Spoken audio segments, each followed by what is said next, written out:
No sé si notaron, pero cambió la voz del Zoom, ¿no? Para decir que está grabando, cambió, maravilloso. Entonces, ¿qué es la trigonometría?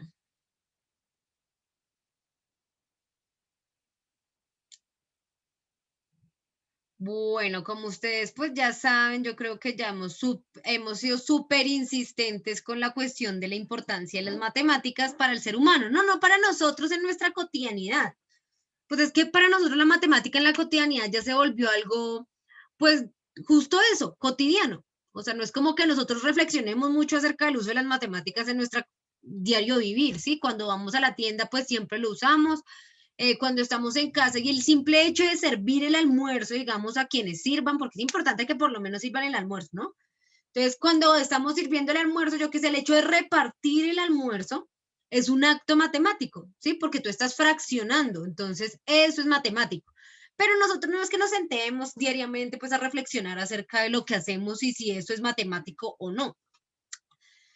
Pero resulta que hubo algunas personas en algún tiempo que estuvieron pendientes de esas reflexiones, que sí reflexionaban ante eso. ¿Por qué? Pues porque tenían otro contexto, ¿no? Para nosotros, digamos que nuestro día a día no es nada parecido con el de personas que estaban hace cientos o miles de años. ¿Por qué? Pues porque ahora tenemos un entorno fabricado ya prácticamente, el cual no nos permite mucha reflexión, simplemente como que estamos acá es para acomodarnos a las herramientas, para producir sobre lo que ya está creado, ¿cierto? Como para trabajar en lo que ya alguien más hizo. En cambio, en ese entonces, pues estaban justo en el momento en el que estaban haciendo esas cosas, ¿no? Estaban pensándose cómo funcionaba la naturaleza, por qué el cielo, por qué la tierra, por qué el aire. Entonces, eran otros tiempos, eran otras preocupaciones y pues otros pensares que de alguna manera fueron vitales para que el día de hoy pues luzca como luce el día de hoy, para que el día de hoy tengamos un computador, para que tengamos luz en nuestra casa. Entonces, pues bueno, son diferentes contextos, pero es importante revisarlos porque nos han hecho humanos. De alguna manera, estos conocimientos nos han hecho humanos porque nos han permitido abordar nuestra curiosidad de tal manera que encontremos respuestas. Y cuando hablo de nosotros, me refiero a nosotros como especie, ¿no? No particularmente cada uno de nosotros, sino nosotros como especie. Esto ha sido importante para nuestro entendimiento. Entonces, de alguna manera es importante también reconocerlo, bueno, y estudiarlo porque pues es lo que es lo que nos hace especie finalmente, entonces es importante conocerlo y utilizar esa herramienta que tenemos como especie que es el raciocinio. Entonces vamos a usarlo en esta clase, vamos a usarlo bastante, perdón. Entonces resulta que, bueno, llega un momento en el que el humano pues está observando la naturaleza, encuentra como ciertas particularidades, empieza a agrupar, empieza a contar, ¿no? Esto es súper importante para las sociedades cuando se vuelven sedentarias, como que ya dejan de estar vagando por el mundo, sino se empiezan a establecer en ciertos lugares. Y bueno, el hecho de establecerse requiere bastantes cosas, ¿no? Bueno, pensar cómo va a ser sostenible mi estadía acá en este lugar. Entonces yo debo pensar en mi alimento, en mi techo, en mi protección, bueno, en todo mi ejercicio del diario vivir. En eso, pues para eso era como que lo que tenían en matemáticas era lo necesario, como que yo puedo contar, aprender a hacer equivalencias, ¿no? Pues que cuando yo vaya a truequear con otra civilización algún recurso, pues sea equitativo. Entonces, es toda la cuestión, la noción de equidad, la noción de que algo sea equivalente, pues viene siendo algo de la lógica matemática que se había desarrollado. Resulta que luego surgió un problema. Bueno, ellos ya habían como estudiado un poco de álgebra, perdón, de geometría, para entender las figuras que eran básicas, las figuras que estaban en nuestra intuición, los círculos, los triángulos, los cuadrados. Bueno, el triángulo en sí no es tan intuitivo, ¿saben? Porque de hecho, ¿qué es un triángulo? Básicamente un triángulo, a ver, les voy a dibujar por acá un cuadrado para mostrarles qué es un triángulo. Básicamente, un triángulo es la mitad de un cuadrado, ¿sí?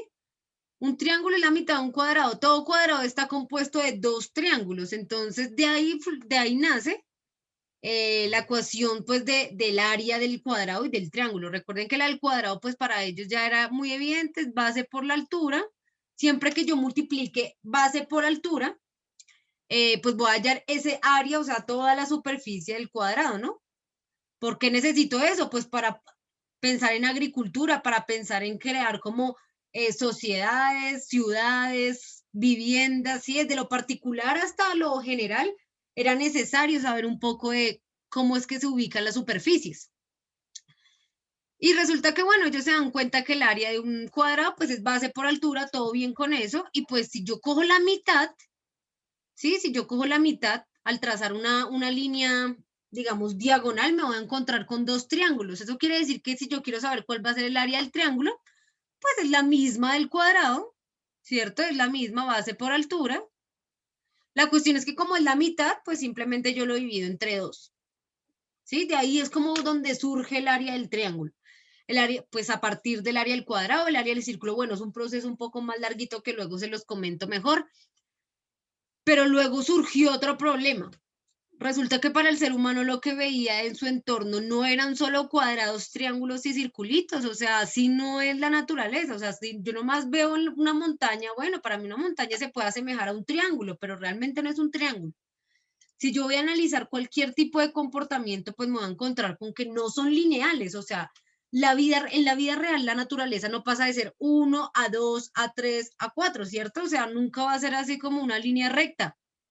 Resulta ser que en la realidad a veces los fenómenos varían así, así, así, ¿cierto? O sea, hay curvas en todo. En todos los fenómenos que nosotros nos encontramos en la realidad, no nos vamos a encontrar realmente siempre cuadrados, triángulos o círculos, nos vamos a encontrar variaciones, cambios de subidas, bajadas, ¿no? Si vamos a ver hacia la sociedad. Si queremos ver cómo crece la población, ¿será que la población crece una persona, luego dos personas, luego tres personas, luego cuatro personas? No, ¿cierto? La población generalmente crece de forma exponencial.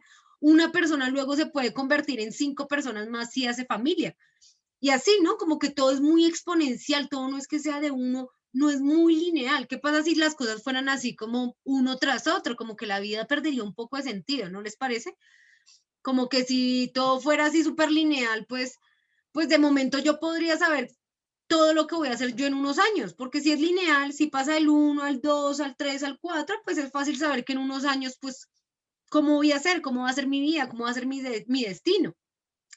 Eso le quitaría un poco de sentido a la vida, ¿no? Eso es bastante paradójico. A pesar de que nosotros como seres humanos siempre estamos tratando de buscar predecir el futuro, resulta ser que si tuviéramos la posibilidad de predecir el futuro realmente, eso le quitaría todo el sentido al vivir, porque lo que le da como cierta emoción a la vida, pues también es el hecho de no conocer el futuro, ¿no? De no poder predecir eso. Y no lo podemos predecir es porque no es una línea recta, porque no es un círculo perfecto la vida, sino porque tiene diferentes curvas que suben, bajan, varían de esta forma, varían así, luego caen. Sí, eso más o menos les estoy haciendo gráficas de funciones. Recuerden lo que hablamos el año pasado, una función. Generalmente todo es exponencial de este tipo. De hecho, hasta la cuadrática, recuerden que la cuadrática la veíamos así o así. Casi no se ve en la naturaleza, muy poco, excepto por ahí cuando yo lanzo una piedra hacia arriba o cuando yo lanzo algo en movimientos parabólicos, pero en la naturaleza no es que haya mucho fenómeno parabólico, sinceramente. Entonces, lo que más nos encontramos en la naturaleza es fenómenos de este tipo, ¿sí? De tipo curvo. Pero entonces, ¿yo cómo puedo hallar el área de una curva? ¿Sí? Si yo tengo acá esto así, ¿yo cómo hallo el área debajo de esta curva? Es que eso no está establecido así como la del cuadrado que es base por altura, la del triángulo que es base por altura sobre 2 y sale, la del círculo que ya sabemos que es pi por r al cuadrado y sale, pero la de una curva, ¿cuál es el área? Entonces, ¿qué fue lo que se les ocurrió a estas personas? Pues sencillo, simplemente vamos a llenar de triángulos hasta donde más podamos. ¿Qué quiere decir? No solo de triángulos, también de cuadrados. Entonces, digamos acá un cuadrado o un rectángulo, ¿sí? Acá un triángulo, como tratar de llenar con las figuras posibles, cosa que en el momento que yo quiera hallar el área de toda la curva, pues sumo todas las figuras que están por debajo, ¿sí me entienden? O sea, si yo acá pongo un cuadrado, yo luego solo tengo que sumar estas áreas. Y ya cuando yo sume esas áreas, pues me va a dar el área completa. Resulta pues que en todo esto, como tratar de acomodarle figuras a las curvas, resulta ser muy, muy fácil hacerlo con triángulos. Como que los triángulos resultan ser toda la mejor opción para poder calcular áreas de figuras que son circulares o que son curvas. Entonces se utilizan los triángulos. Y son tan importantes los triángulos para medir otras figuras, o sea, como que esa es la regla, ¿me entienden? Empiezan a coger los triángulos y dicen, bueno, lo voy a utilizar de regla para medir el resto de cosas, entonces si yo tengo acá una curva de este tipo, le voy a agregar acá un montón de triangulitos, por todos los lados, y cuando yo sume todos esos triángulos, pues me voy a encontrar con el área de la curva. Resulta que funcionó bastante bien, también que terminaron creando toda una rama del conocimiento matemático en torno a los triángulos. No solo los triángulos no solo como figuras de tres lados, sino como figuras de tres ángulos, ¿no? Porque a veces se nos olvida que los triángulos, aparte de tener tres lados, pues también tienen tres ángulos. Acá les voy a mostrar un poquito un triángulo, por si de pronto alguien no recuerda cómo es un triángulo, así más o menos luce. Tenemos tres lados y pues efectivamente tenemos tres ángulos. Y esto ya genera una revolución para el pensamiento humano porque pues bueno, gracias a este entendimiento de los triángulos podemos empezar como a caracterizar ondas, a caracterizar movimientos que se dan en forma curva, que es súper importante porque realmente todos los movimientos no se dan en línea recta.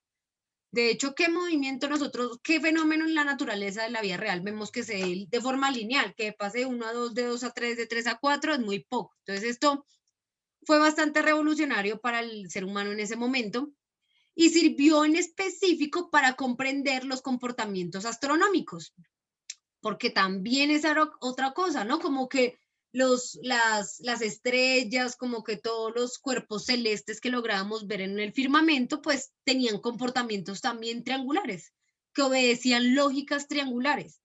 Entonces, pues fue buenísimo. Ellos dijeron, sí, vamos a utilizar los triángulos para todo. Mejor dicho, si queremos entender cuál es la trayectoria de una estrella, por ejemplo, vemos un planeta y queremos entender la trayectoria, de seguro utilizando teoría de triángulos podemos hallarlo. Utilizando trigonometría podemos hallar ubicaciones, traslaciones de los planetas, comprender un poco cómo nos afectaban, ¿no? ¿Cómo nos afectamos? ¿Será que con los astros nos afectamos de esa manera que dice el horóscopo? ¿Será que nos afectan de tal manera en que puedan definir si vamos a tener pareja o no? ¿Será que eso funciona de esa manera? Entonces, para eso estaba la trigonometría en ese entonces, para pensar si realmente las interacciones se dan de esa forma o si de qué manera yo puedo calcular trayectorias, puedo entender cómo interactuamos con los astros. Generalmente, o sea, para lo que más se utilizó la trigonometría fue para lograr entender los fenómenos astronómicos. Entonces, eso fue como bastante interesante del momento. Y resulta que salieron bastantes cosas como fundamentales de los triángulos. Para la naturaleza, fundamentales, en especial el teorema de Pitágoras, que es el que vamos a revisar el día de hoy.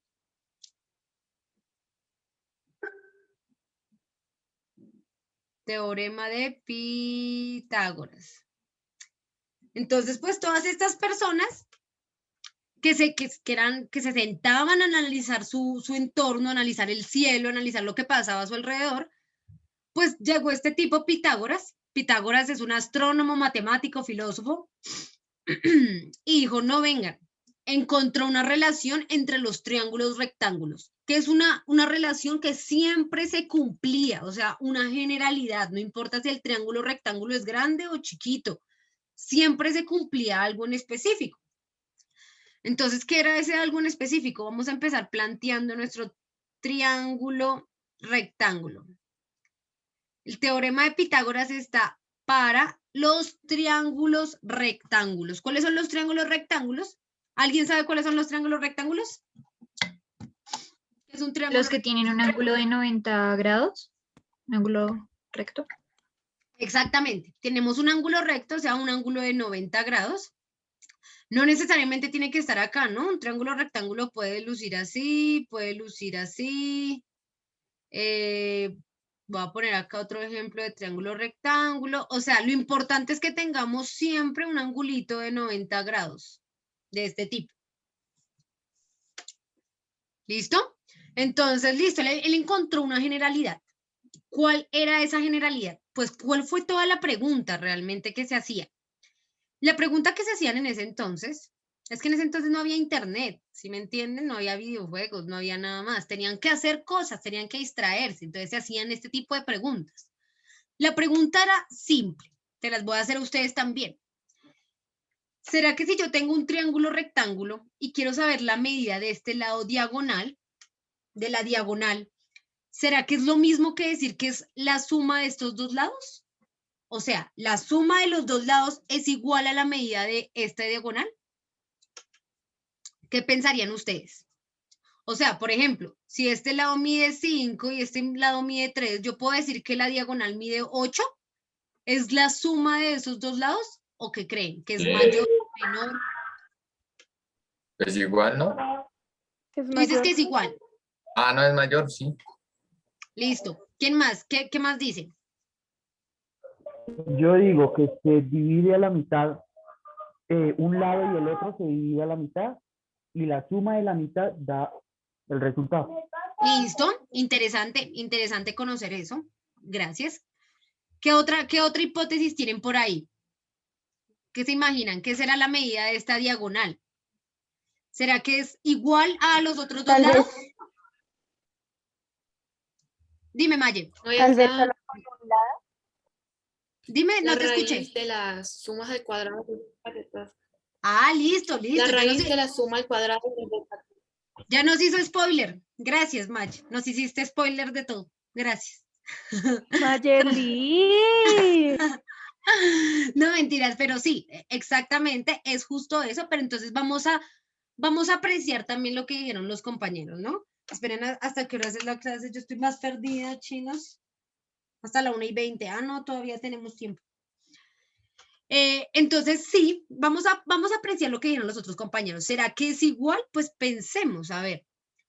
Imagínense que ustedes ponen eso así, o sea, esto, ¿sí? Tienen ahí las líneas y al juntarlas, yo creo que si yo lo junto, me genera es mucho más que esta diagonal. O sea, si yo sumo los dos lados así tal cual están, me daría una medida mucho más larga de la que tiene esta diagonal. Si quieren ustedes, verifíquenlo con sus lápices en algún momento, no sé, yo voy a hacerlo. La cuestión es que no tengo algo que me mida exactamente acá como la conexión. Rayos. Pero bueno, lo voy a mostrar así como vamos a utilizar también nuestro poder de la imaginación. Entonces, digamos que yo acá tengo mis dos lados de un triángulo y voy a trazar la diagonal, que no me alcanza, pero pues imagínense que alcanzara. Ahora resulta que yo estiro estos dos. Si se dan cuenta, o sea, la suma de estos dos es mucho más largo que la diagonal, a pesar de que este no alcance, ¿no? Pero igual si alcanzara, sería mucho más pequeño que sumar como tal los dos lados. Entonces, como que por ahí no era, ¿no? Como que por ahí ellos, esa fue lo primero que plantearon, no, debe ser la suma de los lados. No era. Lo que decían por ahí, creo que Cristian, que mide exactamente lo mismo. Resulta que no mide exactamente lo mismo porque los triángulos que miden exactamente lo mismo lucen así. Sí, que tienen exactamente la misma medida. Esta no es igual a estas dos porque puede que estas dos sean diferentes, no necesariamente tienen que ser iguales. Por ejemplo, un triángulo rectángulo también podría ser de este tipo, como así. ¿Sí? En donde se hace evidente que estos dos lados son supremamente diferentes, pero también es un triángulo rectángulo. Entonces, no, la medida de la diagonal no era tampoco la misma medida. La otra postura que ustedes plantearon fue que fuera la mitad, ¿no? Que fuera la mitad, la suma de las mitades podría ser. Eso podría ser, pero la cuestión es que cuando yo sumo las mitades me da más pequeñito. Me da más pequeñito que la diagonal, entonces no es la mitad. Resulta ser que no es tan fácil, o sea, no era tan fácil de pensar. Y Pitágoras logró comprender cuál era realmente la equivalencia que tiene todas las diagonales respecto a sus lados. Antes de ver qué fue lo que planteó Pitágoras o lo que descubrió, primero debemos clasificar este triángulo en sus partes. Entonces acá tenemos un triángulo que va a tener ángulos, ¿sí o no? Pues ya sabemos que está este de 90, tenemos este de acá, rayos, a ver, tenemos este de acá y tenemos este de acá, ¿cierto? A ver, estaban escribiendo por el chat. Sí, Sarita, sí, es como la longitud de los catetos, pero no es solo la suma de la longitud, sino la suma de la raíz al cuadrado. Ya lo vamos a ver. Entonces, resulta que dependiendo, bueno, yo tengo acá catetos, se le llaman catetos a los lados, ¿no? Eso es importante. Entonces acá voy a generar como un pequeño glosario. Entonces resulta que él le llama catetos a los lados. O sea, los lados del triángulo ahora no se llaman lados, sino ahora se van a llamar catetos. Y en especial este de acá, la diagonal, se le va a llamar hipotenusa. ¿Listo? Eso es algo como importante que debemos tener en cuenta. Entonces lo que hace es llamar catetos a los otros lados, a los lados que están rectos, ya sean de manera horizontal o vertical, vertical u horizontal, y a la diagonal se le llamaba hipotenusa. Eso fue lo primero que hicieron para clasificarlos. En fin, la hipotenusa, exactamente. Entonces resulta que, ¿qué cateto es cada uno? Existen 2 catetos de acá. Voy a sacarlo acá.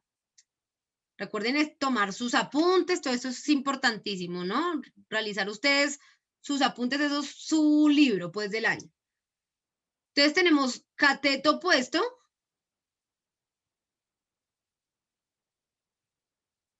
y cateto adyacente. ¿Cuál es la diferencia entre el uno y el otro? ¿Cómo sé yo cuál es el cateto opuesto y cómo sé yo cuál es el cateto adyacente? Pues dependiendo el ángulo que a mí me den. Dependiendo el ángulo que yo estoy midiendo. Una cosa es medirlo desde este y otra sería medirlo desde este. Entonces vamos a hacer el ejemplo como si tuviéramos este ángulo. El cateto opuesto siempre va a ser el cateto, o sea, el lado que está al frente del ángulo. O sea, si tenemos acá el ángulo, el cateto opuesto va a ser este lado que está al frente. ¿Sí? Siempre. El cateto opuesto va a ser el lado que esté al frente del ángulo. Y el cateto adyacente, pues va a ser el que esté pegadito al ángulo, va a ser el otro lado básicamente, que en este caso sería este de acá. ¿Listo? Eso es importantísimo que lo tengan en cuenta. Dependiendo del ángulo, varían los catetos. ¿Cómo así? Pues esto que les acabo de mostrar es si yo estoy tomando este ángulo. Pero si yo estuviera hipotéticamente tomando este de acá, no este azul, sino estuviera tomando el verde, pues ya me cambia mi cateto opuesto, porque el cateto opuesto ya no va a ser este, sino el lado que esté de frente, o sea, vendría siendo este de acá. Y el cateto adyacente sería este de acá. ¿Sí ven la diferencia? O sea, siempre el cateto opuesto va a ser el lado que esté justo al frente del ángulo. Si yo tengo este ángulo, mi cateto opuesto va a ser este lado. Si yo trabajo con este ángulo, mi cateto opuesto va a ser este lado de acá. ¿Sí ven? El cateto que esté al frente. ¿Hasta ahí todo bien o cómo van hasta ahí? ¿Dudas? ¿Cuál era el cateto adyacente? ¿El que quedaba en dónde? El que queda al lado. O sea, el opuesto es el que está al frente. Digamos, en este caso, el ángulo verde. El cateto opuesto es el que está de frente, mientras que el adyacente es el que está de lado. Mira que es el que está al ladito del ángulo. ¿Sí? Este es el ángulo y este va a ser mi lado, cateto adyacente, y el cateto opuesto es el del frente. ¿Listo? Y si yo tengo el ángulo acá, el cateto opuesto va a ser este. Es importante que lo tengan en cuenta porque en el momento de desarrollar ejercicios, pues dependiendo del ángulo que me estén dando, yo así mismo debo establecer cuál es mi cateto opuesto. ¿Listo? Entonces, eso es importante, no se les vaya a olvidar, el cateto opuesto va a ser, básicamente todo este año vamos a ver triángulos y catetos. Entonces, desde ya es importante que lo tengan en cuenta. El cateto opuesto va a ser el que esté al frente del ángulo. ¿Listo? El lado que está al frente del ángulo. Resulta que esta diagonal de acá, siempre todas las diagonales de los triángulos rectángulos, se les va a llamar hipotenusa. ¿Listo? Vamos a diferenciarlo con H. Aquí sí no importa el ángulo, pues porque siempre va a haber solo una diagonal en un triángulo, entonces pues el lado que sea diagonal va a ser mi hipotenusa. No me importa si estoy tomando el ángulo de arriba, si estoy tomando el ángulo de abajo, la hipotenusa es la misma. ¿Listo? Entonces, ya que establecieron, ya después de establecer las partes del ángulo y saber que los catetos dependen del ángulo que yo esté tomando, entonces ya se plantea la ecuación como tal, la ecuación del teorema de Pitágoras, que es conocida como hipotenusa es igual a la raíz cuadrada del cateto opuesto al cuadrado más cateto adyacente al cuadrado. Profesora, ¿me tengo que aprender eso? No, no se lo tiene que aprender. Debe tenerlo en su cuaderno anotado para saberlo usar cuando le toque usarlo. ¿Listo? Igual eso con el tiempo uno se lo aprende, pero pues no es requisito aprendérselo, por favor. Eso es como igual, ustedes ya saben, pero pues igual se lo repito siempre. Esta clase no es de memoria, sino de aprender a usar las herramientas. Entonces, es importante que sepan. Entonces, ¿qué me resuelve con esto? ¿Qué me resuelve con esto del triángulo, del teorema? Pues básicamente que la medida de la hipotenusa, o sea, del diagonal, no es ni la suma, ni la mitad, ni la misma medida. Es justo la raíz cuadrada de la suma de los catetos al cuadrado. O sea, no era tan sencillo como parecía. Y eso les llevó bastante tiempo encontrar esta relación, saber que todas las hipotenusas de todos los triángulos rectángulos son el resultado de la relación entre los catetos, pero no solo la suma y ya, sino la suma de los catetos al cuadrado y luego con raíz. Juanita. Ella ya dando giros. ¿Listo? Entonces, eso es importantísimo. Esta es nuestra ecuación de la hipotenusa, que es con la cual podemos hallar la medida siempre de todas las diagonales. Desde que nosotros conozcamos los valores de los catetos, ya podemos hallar este valor. Solo es reemplazar y operar, que ya vamos a ver también cómo se hace eso. Pero resulta que esa no puede ser la única incógnita. Puede que nosotros también necesitemos hallar no solo el valor de la hipotenusa, sino, por ejemplo, el de un cateto. Entonces, también hay ecuación que surge de esta. En este momento no les voy a mostrar, no les voy a mostrar cómo surge, se las voy a escribir y ya.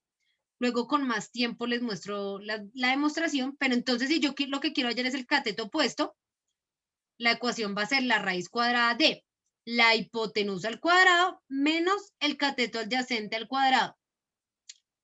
Y pasa lo contrario con el cateto adyacente. Si yo quiero hallar el cateto adyacente, la ecuación va a ser la raíz cuadrada de la hipotenusa al cuadrado menos el cateto opuesto al cuadrado. ¿Sí me entienden? Básicamente la ecuación en lo que cambia es. Si yo quiero hallar un lado, pues debo tener en cuenta que primero, siempre voy a poner primero a restar la hipotenusa, porque siempre va a ser el valor más grande. Este valor de la hipotenusa nunca va a ser más pequeño que alguno de sus lados, ¿sí? No es que ese valor sea... Siempre va a ser más grande que cada uno de los lados. Los lados solitos como tal, esta debe medir mucho más, no podría medir menos. Entonces, por eso siempre la vamos a colocar de primeras para que esta resta no nos dé negativo. Si esa resta nos da negativo, pues se indetermina la raíz, no hay raíces negativas. Entonces, por eso es que siempre vamos a colocar la hipotenusa de primeras.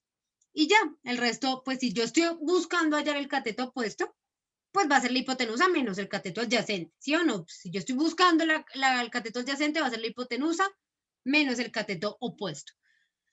Igual lo que les digo, no se lo tienen que aprender, lo importante es que la sepan usar. ¿Listo? Hasta ahí, si quieren, tomen los apuntes como para que pasemos a revisar así unos ejercicios rápidamente. Entonces, tomen los apuntes, así chas, chas, chas, pero tomen los apuntes.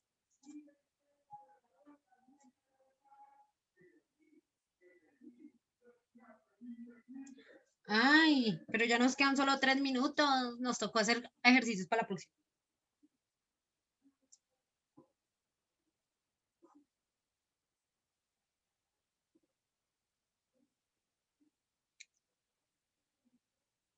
¿Listo, listo? ¿Alguien falta por tomar apuntes? Diga yo.